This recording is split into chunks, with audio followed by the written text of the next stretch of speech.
अब आपके हर सपने होंगे साकार, क्योंकि गोलजीत प्लेटफॉर्म है आपके साथ। जय हिंद मेरे भारत के विद्यार्थियों, फिर मिलने एक नई बम्पर भर्ती के साथ जो LIC यानी life insurance corporation of India में एक पोस्ट आई है AAO, जिसका फुल फॉर्म होता है असिस्टेंट एडमिनिस्ट्रेटर ऑफिसर का पद आया है। इसमें टोटल नंबर ऑफ पद हैं, जिसमें टोटल नंबर ऑफ पद हैं 300। कितने टोटल नंबर ऑफ पद हैं 300। अगर इस साल देख लिया जाए तो कितने पदें आई हैं तो 277। कितने पद आई हैं 277। अब अपने मन में सोचेंगे सर इस साल 277 आई है, करंट में 277 आई है, लेकिन इस पर 300 हुआ कैसे?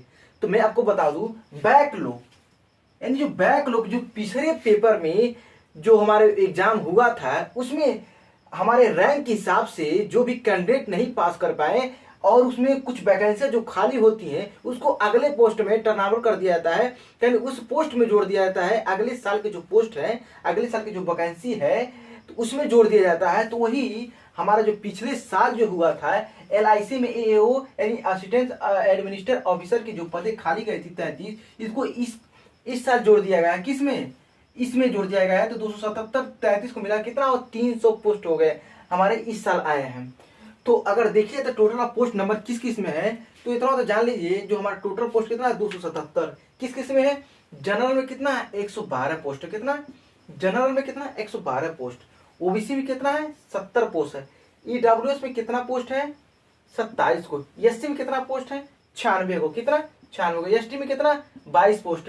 ये तो हमारा मालूम हो गया, हमारे पोस्ट मालूम हो गया। बैकलॉग कितने वैकेंसी थी वो मालूम हो गया। हमारे जो करंट वैकेंसी कितना है ये तो मालूम हो गया। ये भी तो मालूम होना चाहिए ये फॉर्म कब से किसके अंतराल कितने अंतराल के बीच में फॉर्म भरा जा रहा है, ये भी तो मालूम होना चाहिए। तो अप्लाई डेट में बता दूं, ये फॉर्म ऑलरेडी आ चुका है। आप सरकारी रिजल्ट में जाकर देख सकते हैं कब 15 जनवरी से 31 जनवरी के बीच में फॉर्म भरा जाएगा। कब? 15 जनवरी से 31 जनवरी के बीच में क्या है फॉर्म को भरा जाएगा। अब देखिए इसका फॉर्म जो फीस है जनरल OBC EWS के लिए इसका फॉर्म को फीस है कितने हैं 826 रुपए। कितने हैं 826 रुपया। अब देखिए SC ST और PW के लिए कितने फीस है मात्र 100 रुपया, यानी से 7 गुना कम है। कितने SC ST PW के लिए कितना 100 रुपया। अब देखिए इसका 726 रुपया ज्यादा लग रहा है, इसका 100 रुपया लग रहा है। अब देखिए इसका क्वालिफिकेशन अगर देख लिया जाए तो यानी इस AAO यानी असिस्टेंट एडमिनिस्ट्रेटर ऑफिसर, यानी नाम से ही पता चल रहा है कि ऑफिसर का रैंक के पद है। इस पोस्ट को पढ़ने से हमें पता चल जा रहा है कि AAO यानी असिस्टेंट एडमिनिस्ट्रेटर ऑफिसर, यानी ये ऑफिसर का पद है। यानी ऑफिसर बनने के लिए भाई ग्रेजुएशन तो मालूम होना चाहिए, ग्रेजुएशन का डिग्री तो होना चाहिए, तभी तो हो पाएगा। तो क्या होगा ग्रेजुएशन डिग्री, क्या होना चाहिए ग्रेजुएशन डिग्री। अब देखिए एग्जाम लैंग्वेज, भाई एग्जाम लैंग्वेज कैसा होगा, हिंदी होगा कि इंग्लिश होगा? तो मैं आपको बता दूं हिंदी इंग्लिश दोनों होगा। यानी एक पेपर के साइड पे आपका हिंदी होगा, दूसरे पेपर के साइड पे आपका इंग्लिश होगा। आप अपने अकॉर्डिंग जो आप फॉर्म में फिलअप किए होंगे लैंग्वेज उसी के अकॉर्डिंग आप दे सकते हैं, हिंदी या इंग्लिश। क्या है? पहला प्री है, दूसरा मेंस एग्जाम है। यानी प्री एग्जाम की जो सिलेबस है ये मैं डिस्कस कर रहा हूं, अभी मेंस एग्जाम का भी डिस्कस करूंगा। देखिए प्री एग्जाम में जो सिलेबस हमारी रीजनिंग, मैथ और इंग्लिश है। मैथ रीजनिंग इंग्लिश है। अब देखिए रीजनिंग में कितने क्वेश्चन है 35 क्वेश्चन। कितने 35 क्वेश्चन। कितने नंबर 35 मार्क्स से। अब देखिए LIC वाले बड़े होशियार होते, बहुत चालाक होते हैं भाई। इसमें भी अब ऑफर दे दिए, अब लोन दे दिए इसमें। अब चालाकी देखिए इन लोगों का। अगर रीजनिंग में अगर जनरल OBC और EWS कैटेगरी से हैं तो आपको मात्र 35 में 18 नंबर लाना होगा तो आप क्वालिफाई कर देंगे। अगर SC ST और PWS हैं तो कितने नंबर? मात्र 16 नंबर लाना पड़ेगा। क्या नहीं? जनरल OBC EWS के लिए 18 नंबर और SC ST PW के लिए मात्र 16 नंबर लाना होगा। अब देखिए मैथ में देखा जाए तो 35 नंबर 35 क्वेश्चन, ये तो हो गया। अब देखिए अगर इसमें आप 18 नंबर ला रहे हैं, जनरल OBC और EWS है तो भाई क्वालिफाई कर गए, और SC ST PWS है 16 नंबर ला दें तो क्वालिफाई कर दिए। अब देखिए इंग्लिश के लिए देखा जाए, देखिए क्वालिफाइंग होता है, इसका नंबर नहीं जुड़ेगा, लेकिन फिर भी मैं बता दे रहा हूँ इसके 30 क्वेश्चन 30 मार्क्स। अब इसमें जनरल OBC EWS अगर 10 नंबर ला दिए ना क्वालिफाइंग हो गई। SC ST और PW अगर 9 नंबर ला दिए तो क्या क्वालिफाइंग हो जाए। इसका टोटल क्वेश्चन देखा है 100 क्वेश्चन 100 मार्क, कितने घंटे, 2 आवर्स। इसका में जो अगर मैं देखा जाए ये नोट में इंग्लिश जो होता है एक क्वालिफाइंग होता है, आगे मैं बताऊंगा।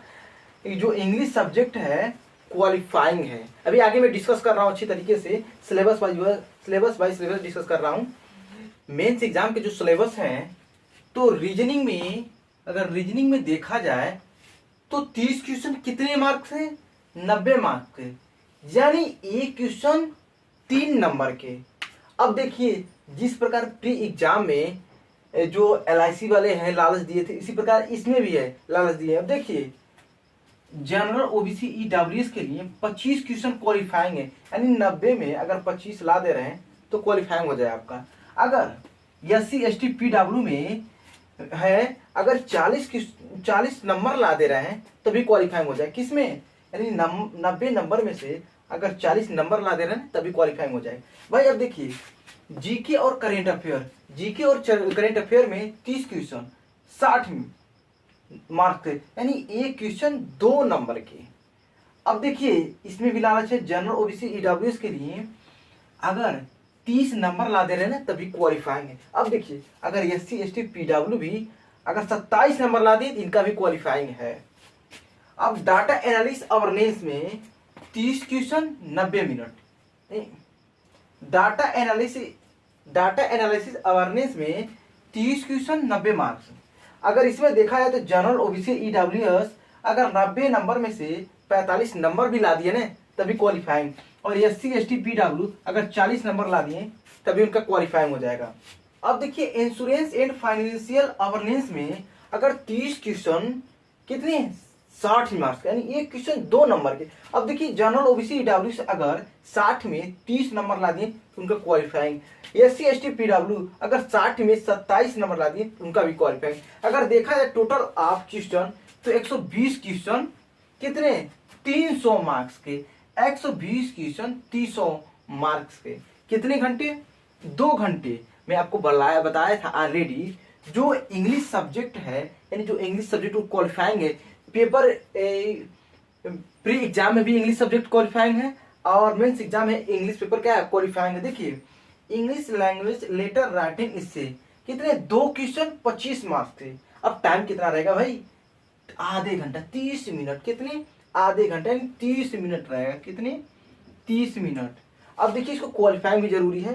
जनरल OBC EWS अगर 25 में से 10 नंबर ला दिए तो उनका भी क्वालिफाइंग हो गया भाई। SC ST PW भाई 9 नंबर ला दिए तो इनका क्वालिफाइंग हो गया।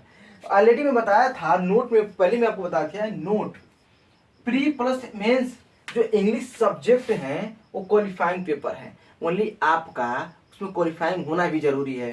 प्री और मेंस का जो इंग्लिश सब्जेक्ट है क्वालिफाइंग पेपर है, इसका जो मार्क्स है आपके मेरिट लिस्ट में नहीं जुड़ेगा। आप ये अपने मन में कंफ्यूजन में नहीं रखिएगा जो मेरा इंग्लिश सब्जेक्ट क्वालिफाइंग ये भी जुड़ेगा तो नहीं, ये आपके मार्क्स में नहीं जुड़ेगा। ओनली जो आपका मेन सब्जेक्ट है वही आपके मार्क्स में जुड़ेंगे। देखिए अगर इसमें सैलरी देखा जाए, यानी अगर इसमें सैलरी अगर देख लिया जाए तो 53,600 से स्टार्ट होती है, लास्ट सैलरी 1,02,090 रुपये तक जाती है, यानी 53,600 स्टार्ट हो रही है, 1,02,090 रुपया तक जा रही है। आपके इसी गोल्जित प्लेटफॉर्म पर SSC रेलवे और UPP की रेगुलर क्लासेस चलेंगी और साथ ही में जो भी वैकेंसी आएंगी उसका भी अपडेट दिया जाएगा सिलेबस वाइज सिलेबस।